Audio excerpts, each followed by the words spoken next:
Hi மக்கா, எல்லாரும் எப்படி இருக்கீங்க? செப்டம்பர் 20ஆம் தேதி பெரம்பலூர்ல பாத்தீங்கன்னா நாம் தமிழர் கட்சியோட தலைவர் சீமான் அவர்களோட தலைமையில நடந்து முடிஞ்ச டிஎன்பிஎஸ்சி குரூப் 4 எக்ஸாம்ல மாணவர்களுக்கு இழைக்கப்பட்ட அநீதிக்காக பாத்தீங்கன்னா குரல் கொடுக்கறாங்க. டிஎன்பிஎஸ்சி எக்ஸாம்ஸ் பொறுத்த வரைக்கும் பாத்தீங்கன்னா தமிழ் தான் வந்து மேஜர் ரோல் பிளே பண்ணும். ஏன்னா தமிழ் தான் நமக்கு ஸ்கோரிங் மார்க்கா இருக்குது. ஸோ தமிழை பொறுத்த வரைக்கும் நாங்க என்னெல்லாம் படிச்சுட்டு போவோம் அப்படின்னா 6th இருந்து 12th வரைக்கும் இருக்கிற புது புக்கா இருக்கட்டும், பழைய புக்கா இருக்கட்டும், அதுக்கப்புறமா சிறப்பு தமிழ் அப்படின்னு ஒன்று இருக்கு. அதுவுமே நாங்க படிச்சுட்டு போயிருந்தோம். அந்த கேள்விகள் பாத்தீங்கன்னா எங்க இருந்து கேட்டாங்க அப்படின்னு கெஸ் பண்ண முடியாத அளவுக்கு இருந்துச்சு. அப்புறம் தான் தெரிய வந்துச்சு ஓலைச்சுவடியில எல்லாம் இருந்து கொஸ்டின் கேட்டிருக்காங்க அப்படின்னு சொல்லிட்டு.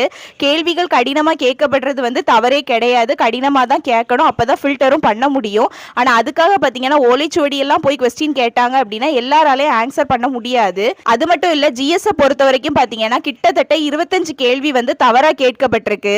ஐயா வைகுண்ட பெருமாள் அவர்களை பாத்தீங்கன்னா காட் ஆஃப் ஹேர் கட்டிங் அப்படின்னு சொல்லிட்டு ஒரு கொஸ்டின்ல வந்து மென்ஷன் பண்ணியிருக்காங்க.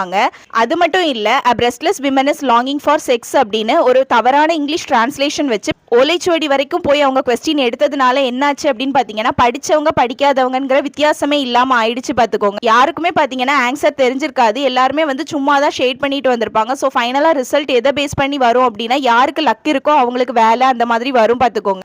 ஸோ இதுக்கெல்லாம் பார்த்தீங்கன்னா மாணவர்கள் சார்பாக நாங்கள் என்ன கோரிக்கை வைக்கிறோம் அப்படின்னா இந்த நடந்து முடிஞ்ச குரூப் 4 எக்ஸாமுக்கு எங்களுக்கு ஒரு ரீ எக்ஸாம் வைங்க அப்படிங்கிறது தான் எங்களோட கோரிக்கையாக இருக்குது.